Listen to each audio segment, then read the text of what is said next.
Hello and welcome to SusyBLiving's Gardening by the Moon series. So it is Sunday afternoon, the 21st of April, and I'm back in my greenhouse. It's still windy. Oh dear, never ends.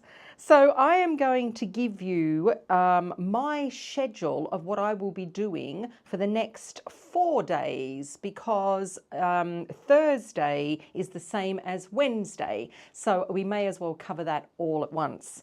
I like doing things in the greenhouse because I can just kind of grab things to show you along the way. I've got a few floppy things here, but they're all going. These are all extras that I don't need. So please don't say your plants are dead. They're all going out in the compost. Right, okay, so Monday, the 22nd of April, did you hear that? The 22nd, and Tuesday, the 23rd of April, and I'm looking down in this bag because I have my little black book down here, are both root stays. Root stays was also today on Sunday. So I will be doing a little bit of sowing, if you want to call it a little bit.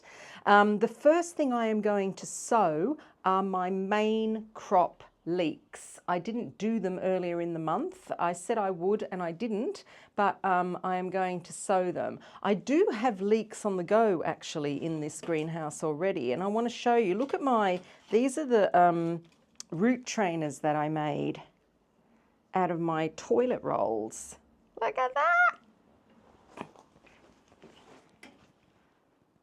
And how successful are these?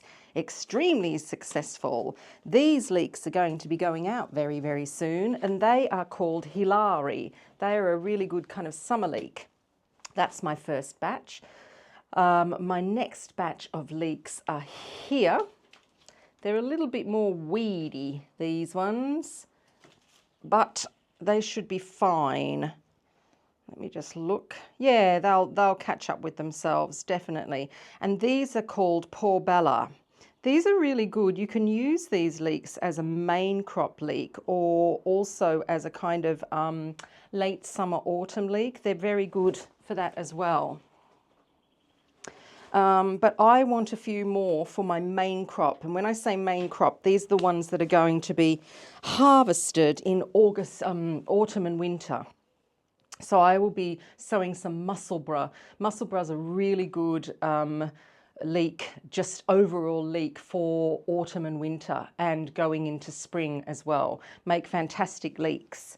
Okay, the other thing that I am going to start doing is I'm going to start planting my potatoes directly. So when I mean directly, I mean either directly into I have a big raised bed over at the allotment. So I'm going to put some in there. I'm going to put some Charlottes in there, and I'm going to put some Estima in there. They're the second earlies that I really, really like. They are going direct. And then hopefully, I hope to get out my main crop potatoes. I just want to do one bed of those, and they are the Sapo potatoes. And the reason I've chosen those is not only are they really delicious, they are also blight resistant. And this year, with all this rain that we've had, I've got a feeling the blight is going to be quite prevalent. So that's why I'm putting those in. The next thing I am doing is I am going to sow carrots direct. I have carrots here beside me, down here, and they are looking quite good. At this time of year, check your carrots for mildew, especially if you're growing them inside. So if you've got them in a greenhouse or in a polytunnel, just check them over, because this time of the year they could be getting downy mildew, not powdery mildew. And if that is happening, then you really need to put them outside because they're not getting enough air movement in here. Mine are fine. They're doing really well. They're still very small. When I need more space in here, which I am going to very, very soon, these are going to go out outside, and I will put a net over the top of them because carrot fly is out there. Yes, if it's not a carrot fly, it's a allium leaf miner, or it's, you know, unbelievable. Next thing I'm sowing is my beetroot, and I'm sowing, this is my main crop beetroot. So this is kind of like the beetroot that I'm then going to use for storage. I already have very nice beetroot in the greenhouse on the allotment. They're coming on very nicely. And I have beetroot in a raised bed here at home as well. I'm just looking to see if I've got any pictures of the beetroot. I mean, they're all kind of the same, really.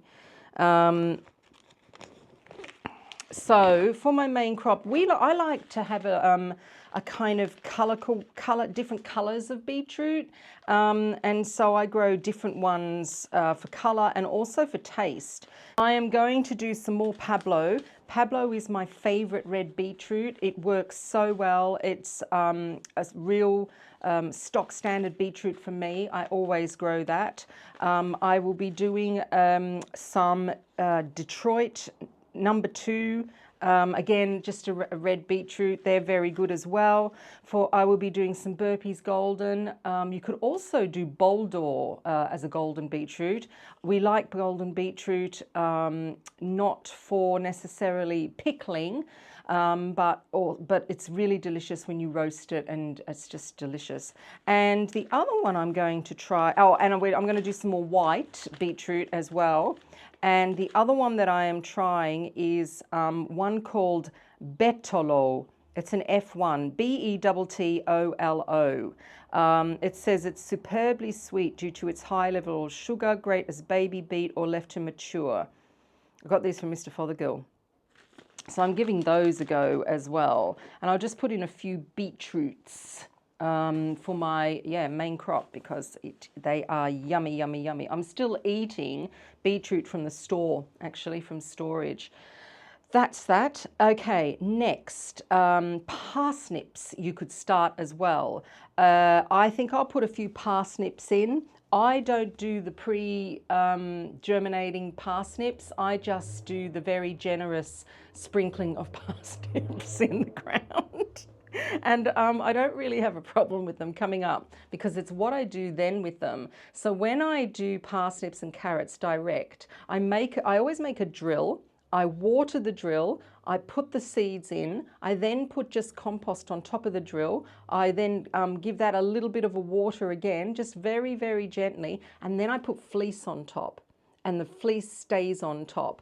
I actually saw this great method the other day, and if we didn't live in this country, it would be pretty good, where when you put your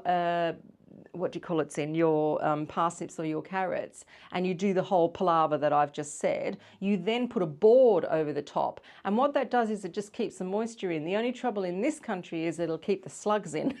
So that's not much good. That's not going to work, because that's how I attract slugs in the garden, in the raised beds. I put down boards. So yeah, I'm going to do some parsnips as well. So that's that, and they're going over the allotment. So transplanting, I've got my celeriac inside in the dining room, and it's up, and I've got a question mark after this as to whether I'm going to start pricking it out. I might have to leave it for the next roots day, actually.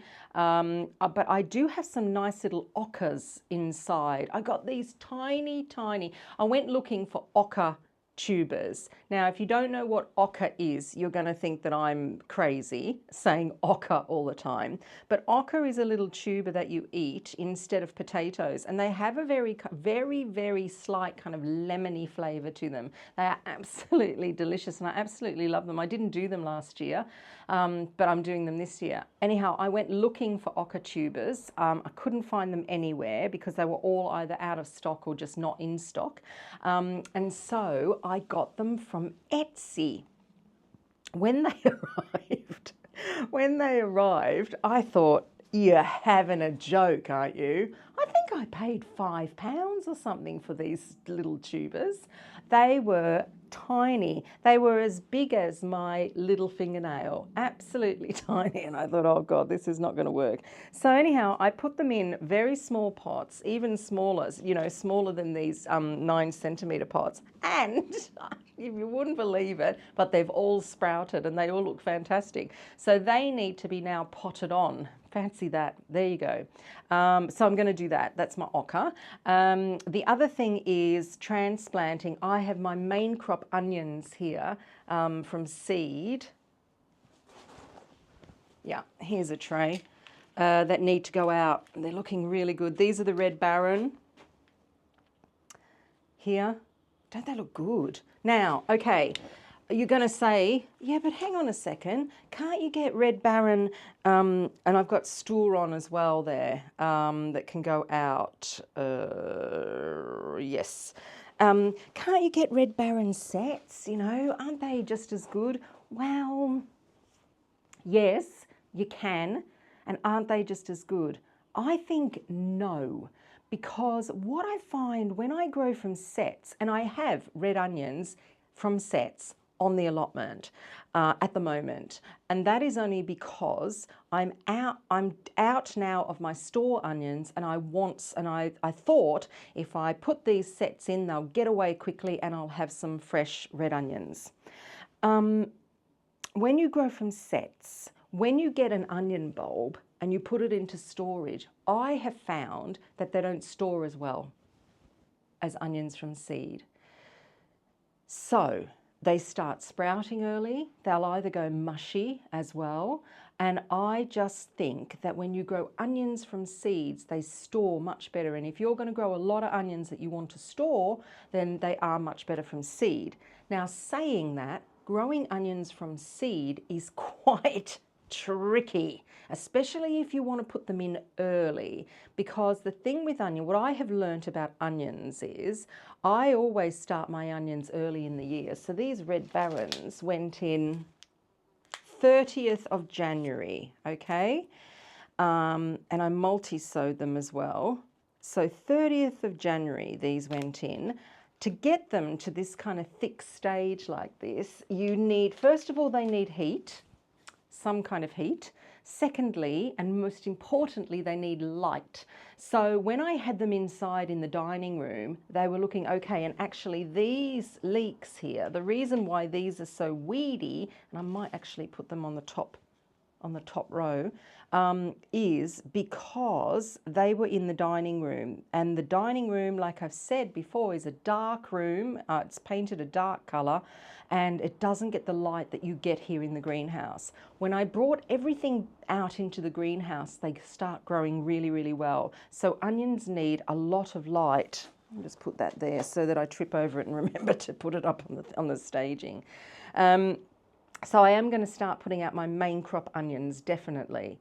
So yes, that's my transplanting. Weeding and maintenance. Okay, so I need to just lift the cover on the onions and the shallot bed over at the allotment just to have a look and see what's going on.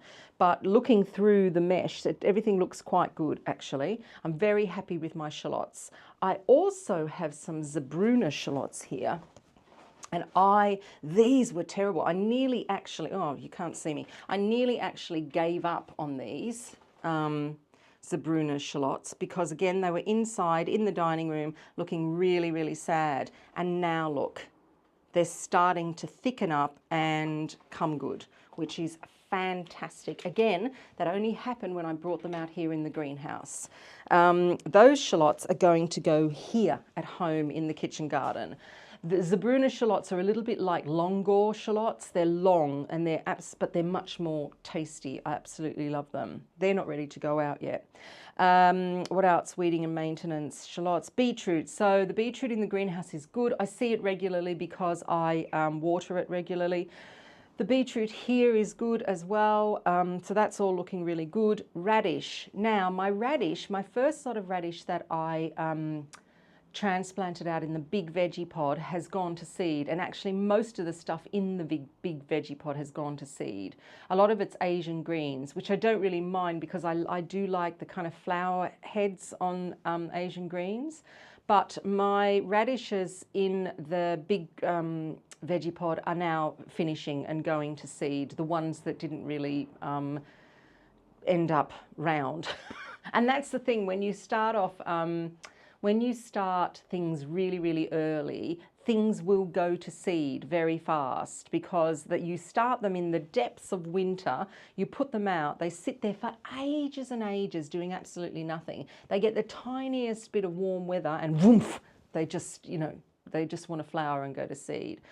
However, in my other smaller veggie pod, I do have my second succession of radish, and they are doing well. And that has just reminded me, I am going to put in, I'm going to direct sow in my veggie pods a couple of rows of more radishes, and that's it then for the summer.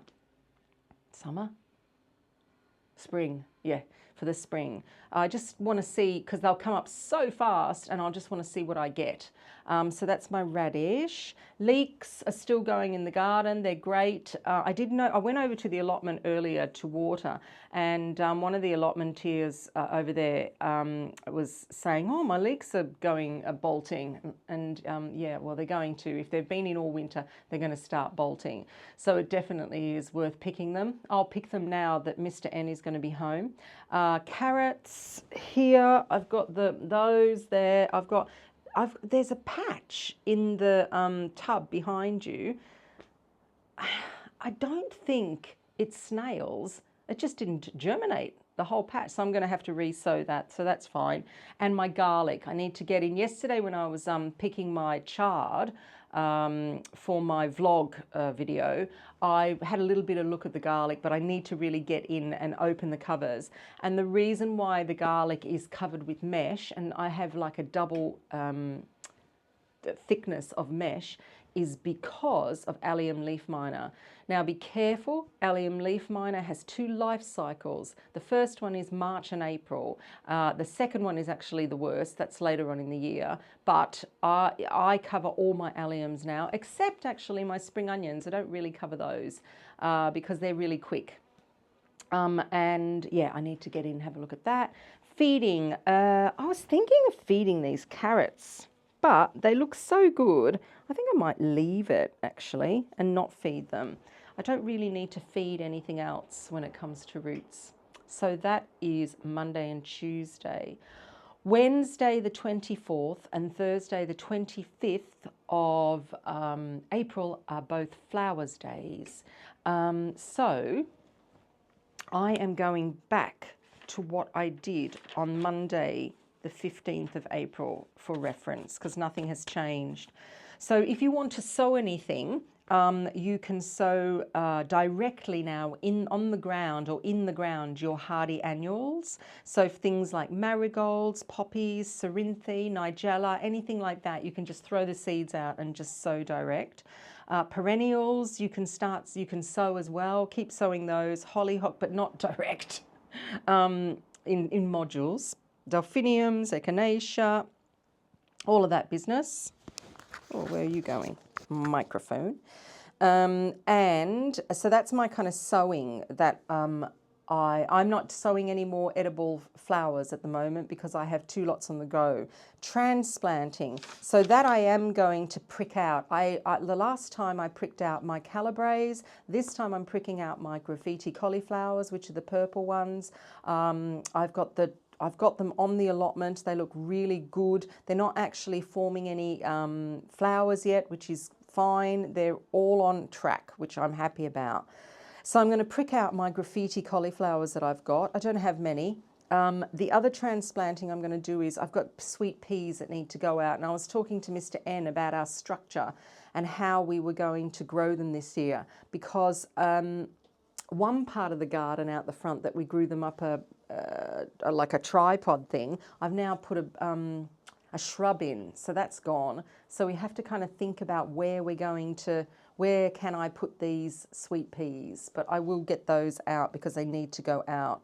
That's my transplanting. Now, weeding and maintenance. I mentioned last time about pruning lavender. It's a good time of year to give your lavender a really good cut. Prune back into the actual leaves by about an inch, maybe an inch and a half, and they'll do really well. Make sure your roses are tied in, and I still haven't tied in the rose down there that I said I would. Anyhow, make sure your roses are tied in, and your Viticella clematis, the number 3 group of clematis, you can cut right down as well. And I said to cut to about knee level. So that's that. And any kind of flowering plants that I've got that, you know, need a little bit of attention, I might give a little bit of a feed to at this time of year. I have all of my plants, I've just unpacked all of my plants for my front border that I am replacing. So if you watch my vlog,